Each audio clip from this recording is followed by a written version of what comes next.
Boy, where you at? Right here. Come back and talk to you for just a minute.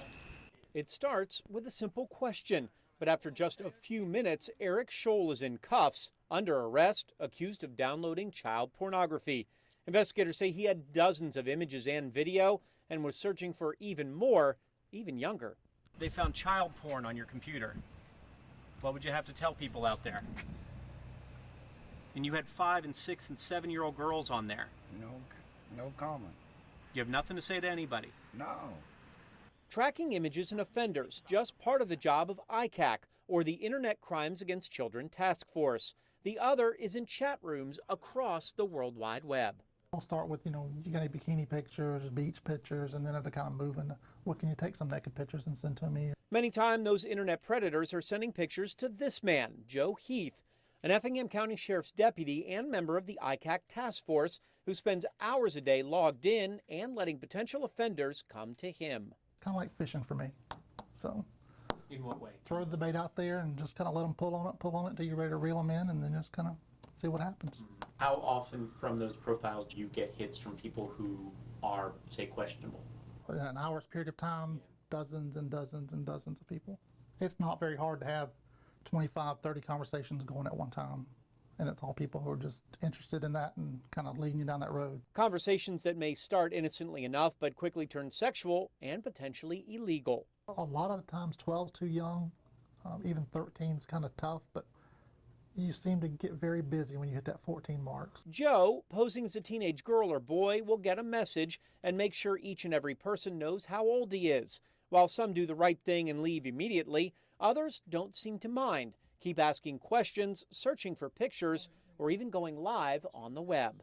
They're more than happy to get nude and get on a webcam. If they're willing to do it on a webcam to what they believe is a child, to me, in my mind, they're just building up their courage to actually do it in person, to do it, face to face. And a face-to-face meeting is exactly what a lot of these web browsers want and will go anywhere to get it. I've had them come as far as from Kingsland, Myrtle Beach. I mean, they've come from all over. And their goal seems to be? Sex with a child. However long it takes them to build up enough courage or to get comfortable with the idea of it, some of them it may be an hour, some of them I've had could be as long as 2 years. Police say it only took 3 hours for Michael Rosales to get comfortable enough to drive from his Brunswick home for a meeting with who he thought was going to be a 15-year-old. He was saying that he had a stepchild of his own and that he found the thought of her very exciting, and he found this as an outlet to act upon that.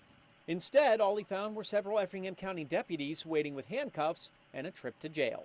I go by Joe's office every now and then, and I tell you some of the stuff that I see and hear and read that comes across that computer, and these people think they're talking to children. It almost makes you sick on your stomach to think about it. Effingham County Sheriff Jimmy McDuffie is proud of the arrests Heath has made, and prouder still of what Effingham's role in the ICAC task force could play in pulling even more sexual deviants off the streets. Our detective can package the paperwork together, ship it to Indiana. Indiana can make the arrest and prosecute off the paperwork from what our detectives here have done. That detective work led Heath to this home in Savannah just a few nights ago. The yard littered with signs of the season and toys. Inside, the man was allegedly downloading child pornography. After a few minutes of investigation and conversation, out comes 23-year-old Christopher Hadel.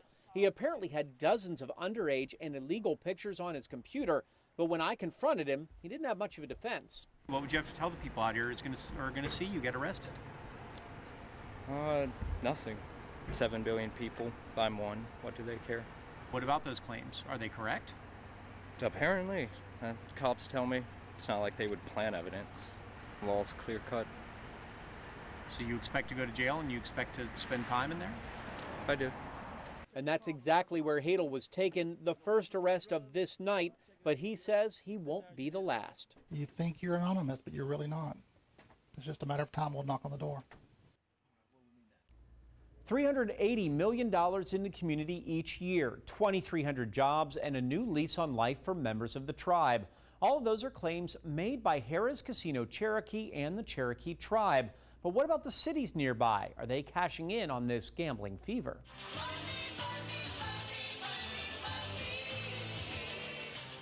Harris Casino in Cherokee, North Carolina is raking in the cash one spin, one card at a time, to the tune of $207 million in profit just 2 years ago, and that's during a recession. Well, it means a lot more dollars.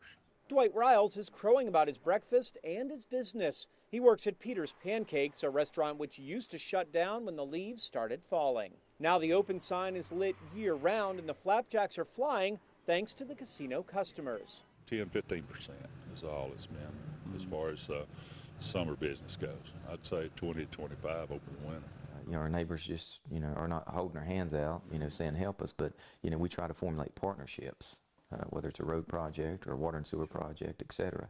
And, it's worked well. Eastern Band of the Cherokee Principal Chief Mitchell Hicks says the casino cash has been a boom for the reservation and the tribe. A $130 million school, new roads and facilities. Unemployment is down 8% or more, and per capita checks of about $9,000 a year are being cut to each and every tribe member. But Hicks says it's not just about helping his people, but all people. That's the key.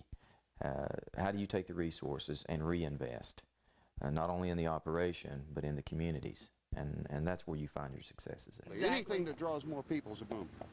Can't be a bad thing. Jeff Pulley and his wife Pamela run Mountain Perks Coffee Shop in Bryson City, just 10 miles from Cherokee. They work and live here and see the difference every day. I've seen positive from it. Really? It's given employment. We have families moving in here daily. Moving through Bryson City now, a Polar Express train trip on the Smoky Mountain Railroad. 40,000 people ride these rails every year. While the train has been a big boost for folks here in Bryson City, they also give credit to the casino. Right now, Swain County is 13th out of 100 in growth, and their unemployment rate is only 9%, one of the lowest in North Carolina. Now really our downtime is just January, February, and March. This is October, and the streets are packed with ghosts and goblins at the annual Halloween extravaganza. But even without the holiday, Karen Wilmot of the Bryson City Chamber of Commerce says these streets are filling up with tourists. And certainly it's great to have an outdoor product, but in January, or maybe even today, since it's a little cold, you're not going to get that whitewater rafter. So you have to look to broaden the base and the appeal of our product. The product is gambling and the history and tradition of the Cherokee all in one. A tribe member herself, it's something Leanne Bridges of Harrah's balances every day. Taking off my casino badge for just a minute, I'm from the area, and I remember what this place was like 20 years ago before we had any type of gaming. We didn't have jobs. We had a lot of problems. People didn't have good houses, didn't have a decent car, maybe they didn't have a car at all, didn't have retirement plans. The negative things that people may think of, sure, they're out there, but you learn how to manage that. In terms of the impact on this community and this part of North Carolina, it has been substantial. What hasn't been substantial since the casino arrived is an increase in crime rates. While investigations have gone up, they've only matched the 10% climb in Cherokee County's population during the last decade. The Lowcountry Casino proposal still in the hands of lawmakers and would need to get Governor Nikki Haley's approval before the first brick is laid. So far, Haley has said no to casinos, but with the money and jobs that could be won, she's expected to think long and hard if a casino in Hardeeville may be worth the gamble. Andrew Davis, WSAV News 3. Even before the gun went off, folks were moving and grooving. That's because the Komen Race for a Cure is more than just a run, it's an event. Thousands hit the streets, both young and old, running or walking, some to raise money for breast cancer awareness, others to prove you aren't fighting this disease alone. 17 years. I'm an 8-year breast cancer survivor. It's been 1 year today. I'm a 3-time survivor. I'm a 26-year breast cancer survivor. My friend, she just turned 50, surviving 6 years after they told her she was going to die. Today wasn't about dying, it's about living. People thinking pink, thinking about the people they lost or still suffering, thinking about ways to support them, give them the courage to move forward one step at a time. If you've never been loved, you've been loved today. That moral support you get from having been with all these wonderful survivors just boosts your spirit and keeps you going. And spirits were high all day long. While some runners finished full speed, others danced their way to the finish line, right at the arms and lips of a loved one, a picture of happiness. The race itself secondary to the message, a message of help. That donation you give may fund a mammogram that'll save somebody's life. And hope. When you look at all these women today, you know that it's not a death sentence. We can win this fight. I'm a winner. I'm victorious. A victory everyone here is ready to celebrate. In downtown Savannah, Andrew Davis, WSAV News 3.